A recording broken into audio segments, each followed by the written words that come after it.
Bienvenidos a su programa Política con P de Pueblo. Pueden sintonizarnos a través de las redes sociales en la franja de las 12 del mediodía a través de Twitter, @TV Sonríe, de Instagram, @TV Piso al Día, YouTube, TV al Día y la web www.tv.gov.be y el Facebook TV Sonríe Contigo. Hoy vamos a hablar de varios temas que son de interés, además nacional, por todo lo que está ocurriendo en nuestro planeta. Vamos a hablar de geopolítica, vamos a hablar de defensa integral de la nación y de cómo esa geopolítica incide, esas decisiones geopolíticas inciden en la política venezolana, sobre todo porque nosotros estamos en el ojo del huracán. Venezuela sigue siendo, por aquí pasan los acontecimientos que pueden decidir la geopolítica del mundo para los próximos 50 años. Y los intereses de las transnacionales, además, eso hay que decirlo. Para ello invitamos al profesor Ramón Moreno, compañero desde los tiempos de cuando trabajamos con el presidente Chávez, que dirigía estrategia en Palacio. Ramón, y además profesor del doctorado en el IAS. Ramón Moreno, muchas gracias, Ramón, por estar con nosotros. ¿Cómo estás? ¿Cómo te va? Buenas tardes, María Alejandra, y a todos los usuarios de Política con P de Pueblo. Precisamente con el título de tu programa siempre me recuerdo la tarea del sembrador, de nuestro campesino andino, que tiene que cultivar, sembrar la semillita, quitarle la maleza, regarla para ver el fruto, ¿verdad? Así es, Política con P de Pueblo. Vamos educando, vamos formando, y esta es una gran oportunidad y te agradezco mucho la invitación porque hay temas de muchísima actualidad, sí, donde tenemos que hacer política con P de Pueblo. Así es, Ramón, política con P mayúscula, como decía el comandante Chávez. Quiero hacerte la primera pregunta, sobre todo para a mí, el análisis lo hacemos desde lo general a lo particular, y quiero hacer la primera aproximación es la realidad de lo que está sucediendo en Norteamérica internamente. Una realidad fragmentada, el enfrentamiento de dos grupos de poder, nosotros lo vemos muy claramente, un grupo que identificamos como el polo corporativo transnacional, militar, farmacéutico, comunicacional, llamado Estado Profundo por el propio presidente Eisenhower y por Kennedy, y después lo asesinaron. Y el propio Trump asume ese lenguaje, ese término, y lo identifica claramente como sus enemigos, los globalistas. Y por otro lado, una nueva élite que está insurgiendo o que tiene mucha fuerza, que es republicanista, soberanista, nacionalista, que reclama a China el haber llevado al extremo la competencia comercial, tanto de la desindustrialización de los Estados Unidos. Y bueno, esa situación política nos permea a nosotros porque esos grupos de poder están confrontados, Ramón. No sé qué te parece a ti, sobre todo la última actuación del señor Bolton, que es un neoconservador que pertenece a los representantes del Estado Profundo, y bueno, quería tu opinión de cómo eso nos afecta, Ramón. Sí, efectivamente, bueno, la primera cosa que hay que señalar, y lo señalaba el comandante Chávez y nos enseñó, debemos conocer al enemigo como a conocernos nosotros mismos. Antes no era preocupación del venezolano, no era preocupación de nuestro pueblo ver quién era nuestro enemigo, ni cómo actuaba, ni cuáles eran sus contradicciones, ni qué significaba aquello. Nuestro comandante Chávez nos enseñó y nos decía, planteando desde el Libertador, desde cuando el Libertador se planteó la construcción de la Gran América, se planteó, por ejemplo, el Congreso Anfitriónico de Panamá, de cómo se lo sabotearon, etcétera, etcétera, y cuáles eran las ideas centrales, que teníamos que aprender a conocer al enemigo, como a conocernos nosotros para poder dar respuestas acertadas. Eso nos obliga a nosotros, aquí en nuestra patria, de ver qué es lo que está ocurriendo en los Estados Unidos, que no es tan simple, porque el mismo enemigo trataba de ocultar sus contradicciones, y nosotros hemos visto el comportamiento del Estado de la política de la seguridad nacional de los Estados Unidos, desarrollando, y cuando vemos el libro de Bolton, y lo estamos leyendo en este momento, cómo él acusa, por ejemplo, a Obama de toda una cantidad de errores en la geopolítica mundial de los Estados Unidos, y nosotros los venezolanos conocimos a Obama perfectamente cuando en el 2015 nos declara enemigos, ¿de acuerdo? Y después lo ratifica el señor Trump. Entonces nosotros diríamos, hay una parte de la política norteamericana que su comportamiento es igual cuando prevalecen los intereses estratégicos que ellos tienen y a quien representa. Hoy en lo interno, en los Estados Unidos, hay contradicciones fundamentales. Por ejemplo, el racismo. El racismo que está generando el redescubrimiento del pueblo norteamericano frente a la élite del poder. La élite del poder norteamericana es racista y ha generado su política mundial, su asistencia a las guerras, sus contratistas, sobre la base de que ese hombre negro iba a ser utilizado para las guerras, a pesar de que ese hombre negro es el que le ha producido también grandes riquezas a las industrias norteamericanas, como fueron, por ejemplo, todas las industrias de la economía de 1935 hasta el presente. Hoy estallan contradicciones internas que tienen que ver con las elecciones de los Estados Unidos. ¿Qué grupo va a dirigir la geoeconomía mundial? Porque estamos hablando de la economía mundial ya, de cómo las transnacionales tienen una presencia directa y eso nos afecta a nosotros y lo vamos a ver, por ejemplo, como el caso del Exequibo. ¿Qué está detrás de todo esto? Entonces, hay una economía mundial que está en juego, que va más allá del poder de los Estados Unidos. Ya no se trata del poder de los Estados Unidos, se llama el poder de las élites que tienen controlado en la gran economía mundial, que hacen las grandes transacciones mundiales y en la cual nosotros, Venezuela, nuestro pueblo, nuestro territorio está inmerso en lo que allí ocurre porque nosotros tenemos grandes fortalezas, grandes potencialidades y hay intereses de apropiarse de esas potencialidades. Entonces yo creo que nosotros tenemos que hacer seguimiento y ver poco a poco cómo se van dando estas situaciones, ¿verdad? Entonces hoy pareciera, por ejemplo, el que era asesor de seguridad del presidente Trump, Bolton, aparece ya como en la otra esquina, ¿verdad? Como el grupo más conservador de la política norteamericana está entrando en contradicciones con el otro grupo. Ahora, ¿cuál es el manejo de las contradicciones? Bueno, ¿cómo se va a encuadrar? Porque hay una crisis total del capitalismo, y se viene señalando una crisis estructural del capitalismo, que por más reacomodos que se le trate de hacer esa crisis, no se va a subsanar.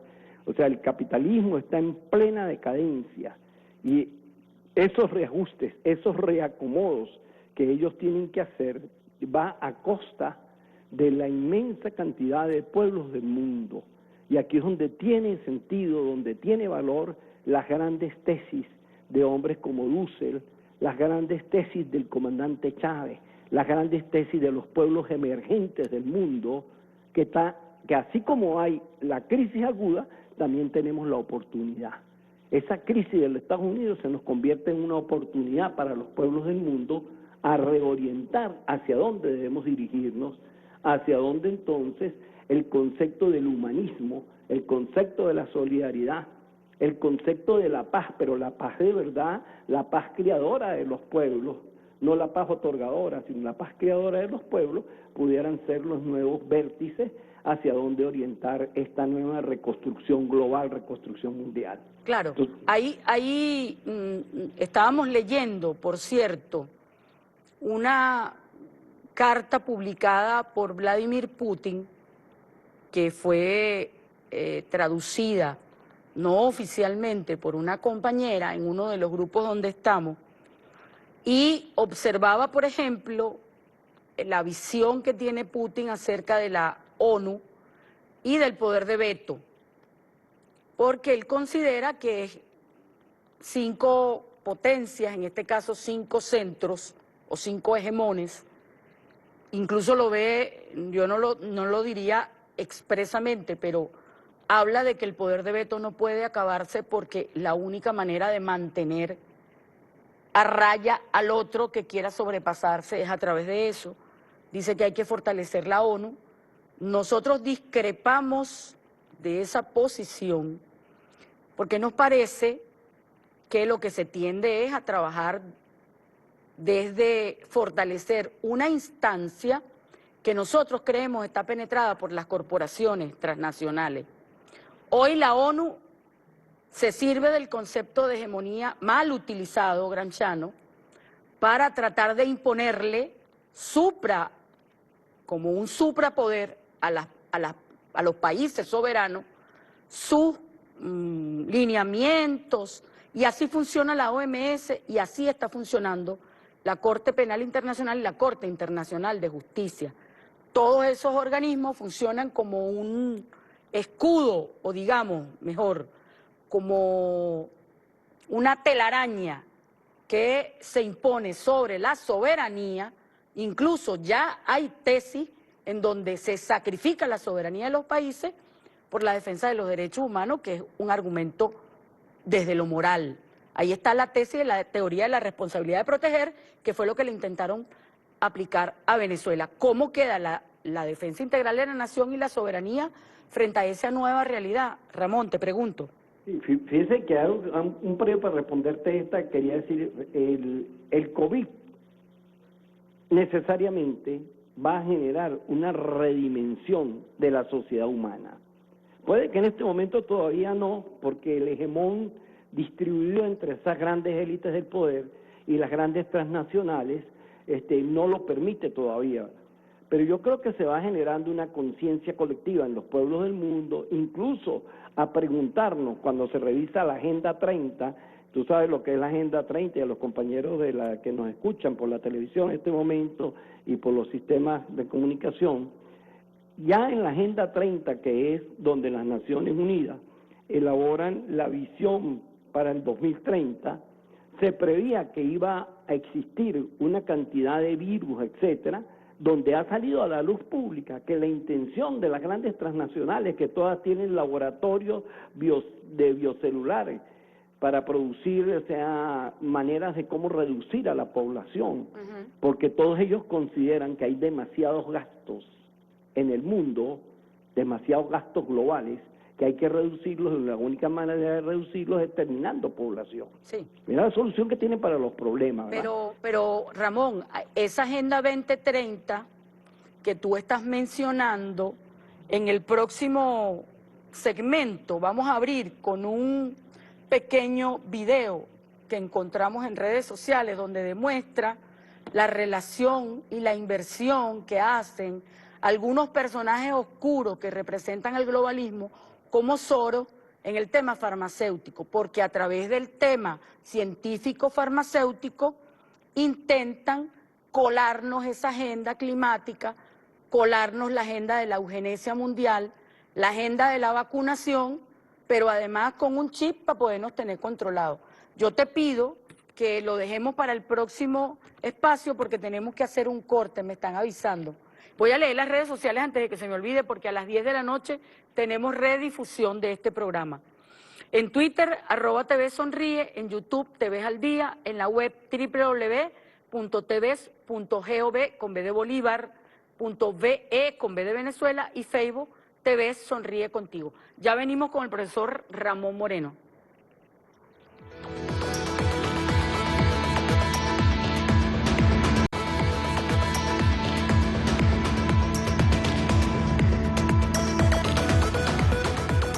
Sí, volvemos con Política con P de Pueblo. Teníamos un video para mostrar lo de las farmacéuticas y las inversiones de Soros hace un año en una farmacéutica que se llama Grifols. Lamentablemente no lo vamos a poder difundir, pero además invirtió en dos áreas, Ramón, que quiero que analices bien.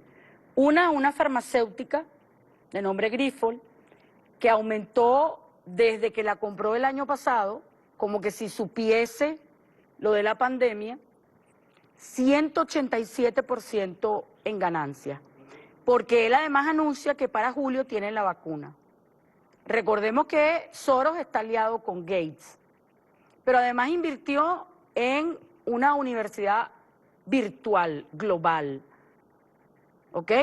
Y qué casualidad que uno de los planteamientos que está haciendo por allí un sector es declarar el Esequibo, que mientras no nos pongamos de acuerdo, Guyana y nosotros, como una zona bioestratégica global. Todo ahora es global y es propiedad de la humanidad. Eso significa acabar con la soberanía, diluir la frontera, que es el plan del globalismo mundial. Pero además, después de eso, acabar con el ser humano, porque somos muchos y nos estamos comiendo la comida que los ricos deben comerse solo ellos, la élite mundial. Entonces, yo ahí hablo de los regentes imperiales. La propia Estados Unidos está siendo atacada por los regentes imperiales, y uno de los regentes imperiales, hay que decirlo, con nombre y apellido, es la reina de Inglaterra, que se robó el oro venezolano. También hay que decirlo. Esa señora se robó el oro venezolano y ahora pretende robarse el Esequibo, porque no es Guyana quien está detrás, es la reina de Inglaterra. Y hay que decirlo con nombre y apellido. Esa señora es la que está detrás de todo este plan. Ramón, entonces imagínate la dicotomía, utilizar la pandemia, ya lo sabían con anterioridad, invirtieron en esas áreas farmacéutica y tecnológica. Qué casualidad que son los que se han ganado en tecnología $1.000 millones de dólares.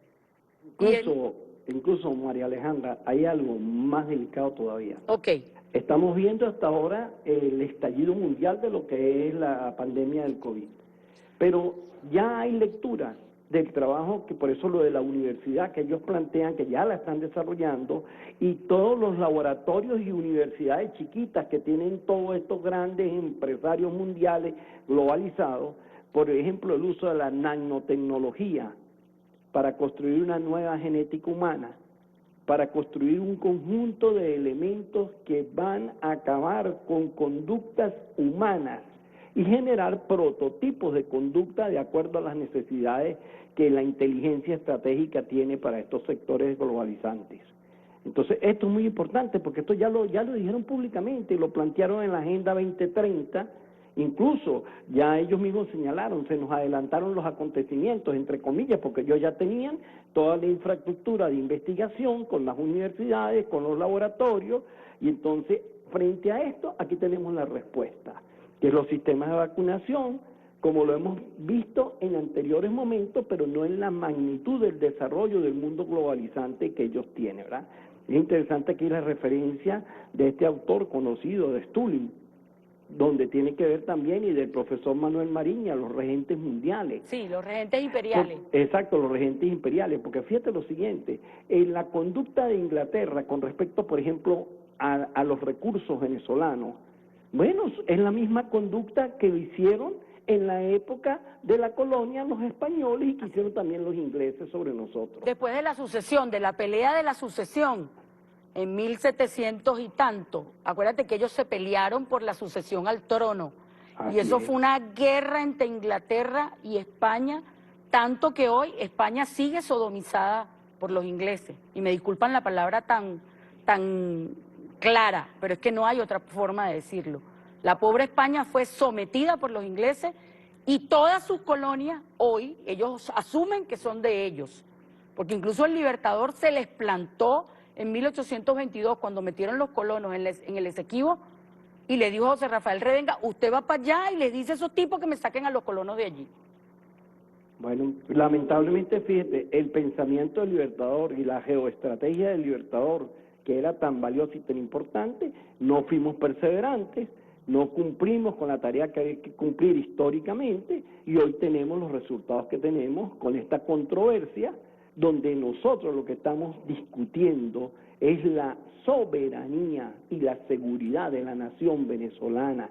Incluso podemos ir más lejos, la seguridad de Sudamérica, la seguridad de la Amazonía, porque eso lo que está en discusión es cómo apropiarse del territorio y sus recursos por parte de todo eso que a nivel mundial, y fíjate que lo han planteado, y lo plantearon en los libros de geografía, en los Estados Unidos y en Europa, de que ese era un territorio, entre comillas, de la humanidad. ¿Pero quién es la humanidad? ¿Las transnacionales? No, la humanidad son los regentes imperiales. Son los regentes imperiales. Entonces, yo no sé si entramos de una vez a una preocupación y que debe ser una ocupación de todos los venezolanos. No sé, yo quiero leerte primero esto para ponernos en contexto, porque yo entiendo la preocupación, porque yo fui la primera que lo que lo manifesté públicamente, Ramón. Pero quiero leer esto para que nuestro pueblo se ubique y sepa además que los traidores han acompañado la historia de este pueblo, pero desde tiempo de Bolívar y mucho antes. Fíjense, hay un hecho poco conocido, esto lo estoy tomando de una lectura de un artículo muy interesante de Félix Roque, el abogado Félix Roque, que expresó: en esta larga historia de despojo existe un hecho poco conocido y es la que queremos referirnos, y es la actuación del general Daniel Florencio Oliari, cuando ya no era edecán del Libertador, ni custodio de sus archivos, ni secretario de su excelencia, pero era cónsul de su majestad la reina de Inglaterra en Caracas, es decir, Bolívar estaba infiltrado por los ingleses, lugar donde residía con su esposa, la hija del general Sublé, recién salido de la presidencia de Venezuela. Ocurre que nuestro flamante ex edecán y leal cónsul, el 4 de agosto de 1841, dirige una extraña correspondencia al gobernador de la Guayana Británica, Henry Lai, la cual, como es común decir, se explica por sí sola. Escribe Oliari: respecto de la importancia de este territorio, Punta Barima, Esequibo, es incuestionable y no puede haber la menor duda. Quizá no haya en el continente sudamericano una posición más valiosa, sea desde el punto de vista militar, político o comercial, que el de Barima. Domina la boca principal del Orinoco y en consecuencia el comercio del noble río y sus grandes tributarios, el Apure y el Meta, que unen el occidente de la República y las provincias orientales de la Nueva Granada. En un periodo futuro, los poseedores de la Guayana, escúchese bien, Oliari, enviado de la reina, cónsul de la reina, su majestad, que fue decán del nuestro libertador Simón Bolívar, en un periodo futuro, los poseedores de la Guayana que bordea el Orinoco dominarán a toda Venezuela y ejercerán una gran influencia en la Nueva Granada, Suramérica. Pero a su vez ellos vendrán a ser controlados por cualquier potencia marítima, qué casualidad, que la potencia marítima sigue siendo Inglaterra, que esté en posesión de Punta Barima. Gran Bretaña, que ya es señora de Trinidad y Guayana Británica, parece que necesita del Barima para completar sus posiciones en esa parte del mundo. Y allí me atrevo a lanzar la hipótesis de el tema de la ruta de la seda, porque en Guyana, en este momento, hay más de 15 empresas explotando concesiones que le entregó ilegítimamente Guyana, entre ellas holandesas, canadienses, chinas, por supuesto estadounidenses, pero principalmente de Inglaterra. Así que nada es casual, Ramón. Te dejo la palabra. Sí, efectivamente, yo creo que en primer lugar, muy importante que hayas puesto esa comunicación de Oliari ya al servicio de los ingleses y no del Libertador, para que la gente sepa, porque ese caso Oliari se repitió con muchísimos hombres que han estado en la representación, incluso hasta en el arbitraje, sobre lo que es ese territorio que por génesis, por origen, nos pertenece en el utis possidetis iuris, sin discusión. Lo primero que tenemos que tener bien claro es que sin discusión ese territorio es de Venezuela, para no entrar en duda, porque algunos dicen, bueno, es que ese era discutible, ese territorio. No, ese territorio siempre nos perteneció a nosotros, como el resto del territorio que tenemos. Segundo lugar, es muy importante que este tema se trate como debe ser. Esto es una materia de defensa integral y de seguridad de la nación. Este es un tema que no puede ser de ninguna comisión, no puede ser de ningún bufete, no puede ser de un grupo muy pequeño de venezolanos o de intelectuales o de juristas o de militares, lo que quiera. No, este es un tema del pueblo de Venezuela, como lo establece la Constitución de la República Bolivariana de Venezuela, con profunda claridad. Este es un ejercicio de la corresponsabilidad y de la defensa integral de la nación. Entonces, por lo tanto, todo lo que tenga que ver con la discusión, lo que tenga que ver con la postura que Venezuela asume o deja de asumir o puede asumir, debe ser del conocimiento público del pueblo venezolano. Incluso yo voy más lejos incluso debería ser hasta refrendado por el pueblo venezolano. ¿Cuál es la postura que nosotros vamos a asumir o estamos asumiendo o dejemos de asumir? Esto es muy importante, porque si nosotros decimos, y recuerdo mucho al doctor José Manuel Briceño Moncillo, un especialista en geopolítica y sobre todo también igual que en la materia territorial, que él decía, nadie ama lo que no conoce y nadie defiende lo que no ama. Entonces nosotros como pueblo venezolano tenemos que estar absolutamente informados, y yo invito de verdad a la dirección política del Estado venezolano a todos, porque eso también es no creer que el venezolano es inteligente, no creer que el venezolano tiene conciencia. La revolución nos ha enseñado muchas cosas y nuestro pueblo tiene conciencia, y nuestro pueblo aprende, nuestro pueblo transforma, y nuestro pueblo tiene que estar enterado, incluso a conciencia total, de qué significa eso que estaba diciendo Oliari. Esa es la entrada, yo voy más lejos, esa es la entrada a la geopolítica territorial de Sudamérica, Así es. al empoderamiento de la Amazonía, porque esa es la manera como por el mar se va a entrar a toda la Amazonía a controlarla. Claro, ahí y lo por eso único, no la quieren despojar. ahí lo único que faltaría es una unión que debe hacerse en Ecuador, si mal no recuerdo, según el mapa que el propio presidente Chávez mostraba. Chávez lo tenía clarito, ¿sabes? Claro, cuando Chávez habló, por ejemplo, del ferrocarril, que nos iba a comunicar con todo el sur y que pasaba por toda esa zona, precisamente Chávez estaba claro que teníamos que incorporar lo más pronto posible ese territorio. Y cuando yo digo incorporarlo, es desarrollar las políticas sociales, las políticas culturales, las políticas militares, las políticas económicas, porque tenemos que asumir que de verdad es nuestro. Porque cuando tú escribiste en un artículo hace pocos días algo que decía así, cuando tú no ocupas lo que es tuyo, alguien te lo va a ocupar. Bueno, Y por ahí comienza el sistema defensivo territorial. Claro, ahí, si quieres, en el próximo espacio continuamos esta discusión que está muy interesante, Ramón, porque se ha abierto, en mi caso personal, yo decidí, de acuerdo a las informaciones que manejaba y que manejo, plantar postura abierta con respecto al tema de la defensa del Esequibo. ¿Por qué lo hago, Ramón? Y estoy hablando desde lo personal, en este momento que creo, porque debo asumir mi responsabilidad, yo soy una persona frontal y además que asumo mis responsabilidades. He dicho además que tengo diferencia y tengo derecho a decirlo, porque este es un país democrático, además yo soy especialista en el área, que tengo diferencias con el criterio cómo se está manejando la defensa, porque tú no puedes reconocer, tú históricamente has desconocido la jurisdicción de la Corte. Eso es correcto, yo estoy absolutamente de acuerdo. Tú no puedes asistir a ese juicio, y menos en la forma como está planteado, estoy absolutamente de acuerdo. Pero con lo que no puedo estar de acuerdo es que tú, para unos actos, llevas documentos y para otros no.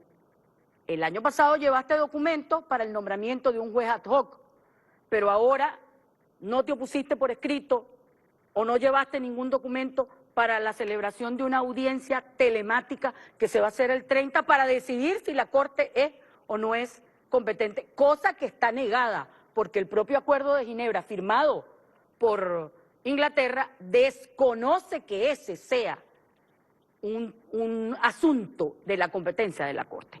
Sin embargo, a través de una artimaña, Guterres, y en base al artículo 33 de la Carta, lo somete a jurisdicción de la Corte. Pero eso vamos a explicarlo con calma en el próximo espacio para que me des tu opinión, sobre todo desde el punto de vista geopolítico, de soberanía, y discutamos acerca de si es más importante posesión, que es lo que dice el Commonwealth inglés, para probar propiedad, o los documentos que nosotros tenemos de que somos los propietarios y no hay discusión del Esequibo, los venezolanos. Ya venimos, voy a leer las redes sociales antes de que se me olvide. A las 10 p.m. tenemos redifusión, Twitter, @TV Sonríe, YouTube, TV al Día, web www.tv.gov.be, Facebook TV Sonríe Contigo. Ya venimos con el profesor Ramón Moreno. Gracias, Ramón.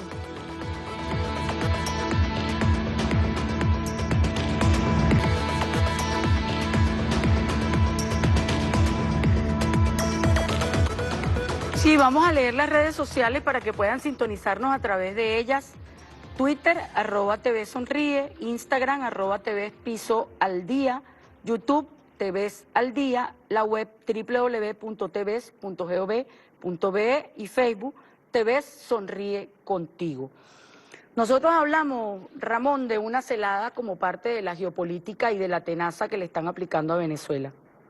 Por un lado, Londoño, casualmente, que es el más conspicuo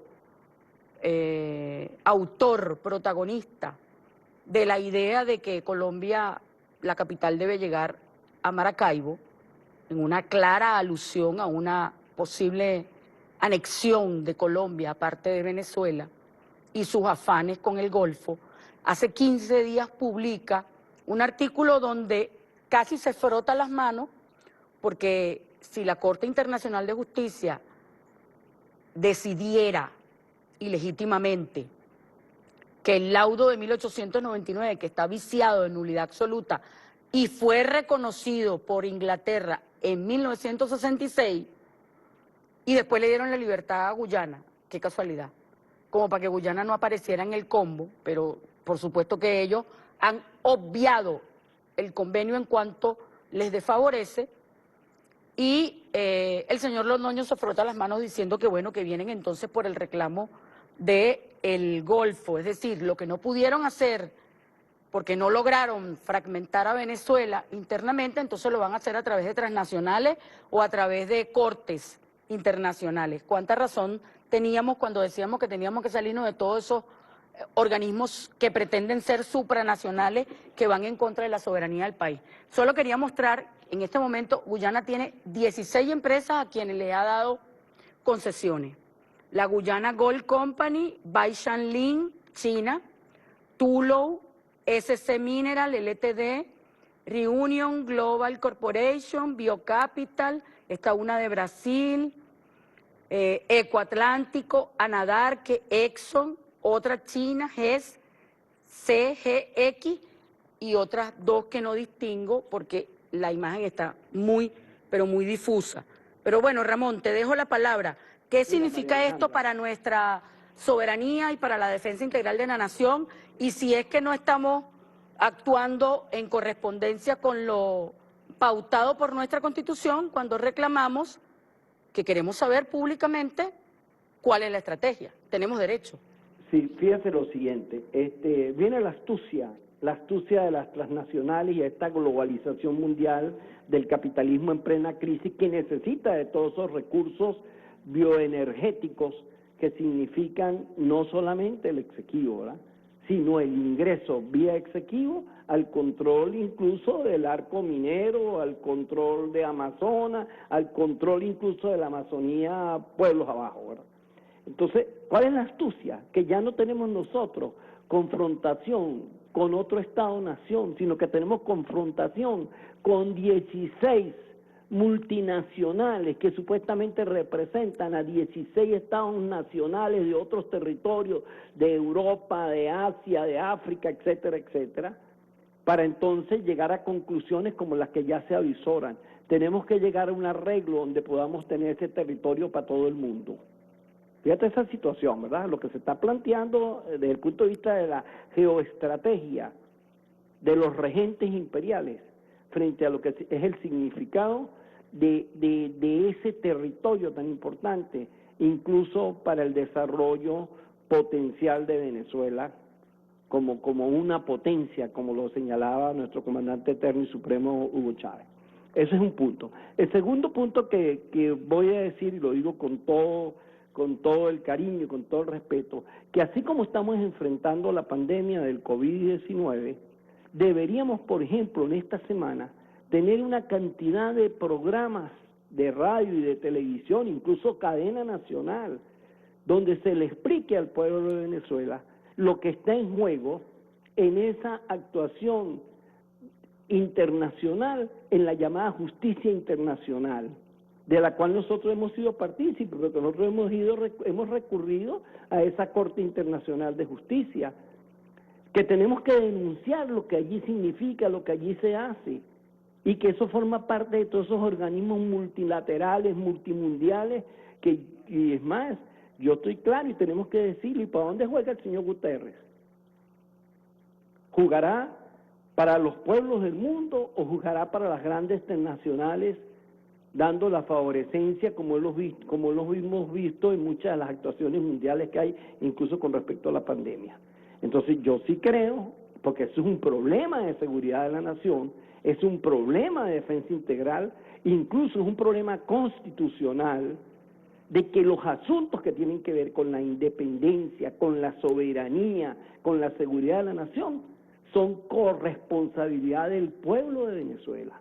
Y para que se ejerza la corresponsabilidad, el pueblo de Venezuela en primera instancia tiene que conocer de la materia. Hay que poner a la luz pública qué es lo que nosotros pensamos, cuál es nuestra estrategia, porque si le vamos a invitar mañana al pueblo a que asuma tal o cual postura, tiene que haber una conciencia sobre eso, porque estos son posturas de vida, son posturas estratégicas, no son posturas de que no, yo desde mi casa estoy de acuerdo que esto sea de Venezuela, pero yo no voy a hacer nada por eso, ¿verdad? Nosotros Sí. no sabemos todavía en qué terreno se va a dilucidar nuestro conflicto territorial. Bueno, Lo que sí sabemos es que nos pertenece y que tenemos que defenderla. claro. Pero dígame cuáles son los argumentos. Claro, Guyana ha sido muy hábil porque aprovechó, pero además yo creo que fue planificado. Ellos vienen planificando esto desde hace unos cuantos años. Aprovechó la situación interna venezolana, que hay una debilidad producto del bloqueo, producto de la persecución, pero no solamente Guyana, yo sigo insistiendo. Tú dijiste algo muy importante y es el tema de poder identificar al enemigo. Nosotros no podemos seguir pensando que el enemigo es el imperialismo norteamericano, porque el imperialismo hoy es extraterritorial, representa el polo corporativo, ya no son ni siquiera los estados-nación, sino que es el polo corporativo transnacional, junto con estas multilaterales que se corresponden al neoimperio. Y si quieren no me crean a mí, lean a Alan Jones desde 1992 que está hablando de esto, por Dios. Franceses, gente académicos que vieron la mutación que hizo el capitalismo y el imperialismo. Hoy se esconden detrás de la ONU, detrás de la OMS, detrás de la Corte Internacional de Justicia para despojar a los estados-nación en connubio con las transnacionales. Si nosotros no entendemos que ese es el enemigo y que quien está dirigiendo el ataque es Inglaterra, esa es la mamá de todos los enemigos que nosotros tenemos y tenemos que decirlo con nombre y apellido. Si no lo decimos, no vamos a poder identificar cuál es la estrategia correcta. Guyana, ¿qué hizo? Aprovecharse de un momento de debilidad y se fue a la corte, como que eso fuera digamos, una jurisdicción válida. No es así. El Acuerdo de Ginebra lo niega y ellos obvian el Acuerdo de Ginebra para remitirse al laudo írrito ilegal y que además hay cartas que prueban, porque allí está el testimonio por escrito que dejó uno de los abogados que defendió Venezuela y que publicó después de muerto, Prevot, ya les voy a dar el nombre porque lo tengo aquí, donde revelaba la estrategia de los jueces, cómo fueron presionados por Inglaterra para que la línea divisoria fuera del río Esequibo, la línea de Schombrun, donde se cogieron 159.000 kilómetros. O sea, los tipos son terrófagos. Y eso es desde siempre, se lo hicieron a España, se lo hicieron a Holanda, se lo hacen a quien se deje que se lo hagan. Ramón, te dejo eso allí para tu reflexión. No, fíjense algo, incluso uno leyendo la historia, yo recuerdo hace 29 años, yo hice mi maestría en ciencias políticas sobre fronteras y precisamente el doctor Briceño Moncillo fue el que me dio clase y hice un trabajo sobre el Esequibo. En esa época, siempre ha sido materia, el que se sienta patriota, el que se sienta venezolano. Y yo pongo el ejemplo del coronel Pompeyo, ¿cómo se llama él?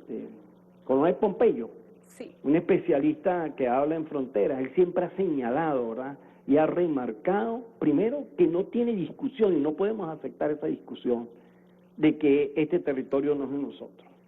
No.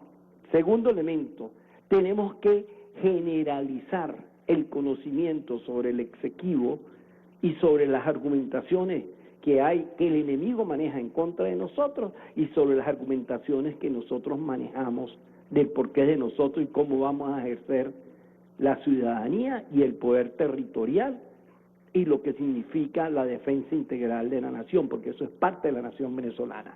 Fíjense que pongo un ejemplo, María Alejandra, y para todas las personas que nos escuchan en este momento. ¿Cuánto trabajo nos costó lograr incorporar en el mapa físico de Venezuela el territorio exequivo? ¿Cuánto costó? Eso era como una blasfemia, eso era como una nueva religión. Y al fin se logró instrumentar que en los colegios, que en el mapa, y todavía es más, aparecen muchas producciones donde no aparece el territorio exequivo como parte de Venezuela. Así es. Y ahí hay hasta un desconocimiento. Nosotros no tenemos que estar diciendo que territorio en reclamación.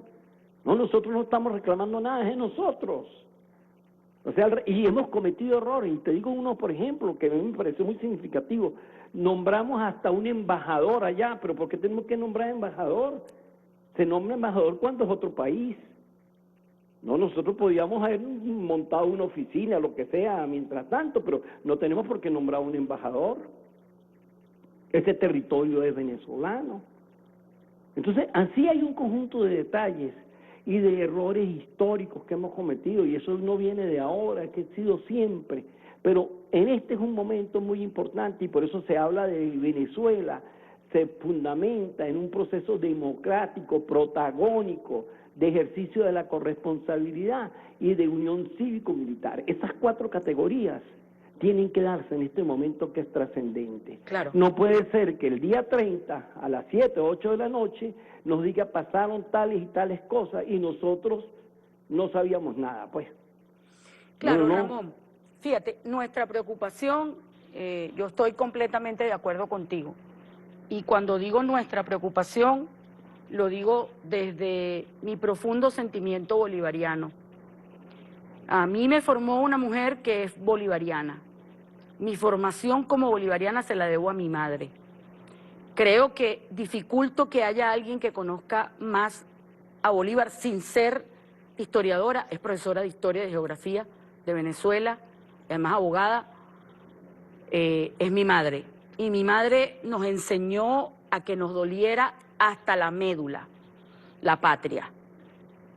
Y cuando nosotros hacemos las observaciones, las hacemos con mucha, digamos, con mucho ánimo de que se blinde la posición venezolana, nunca para dañar la posición del Estado, jamás para dañar la patria, jamás.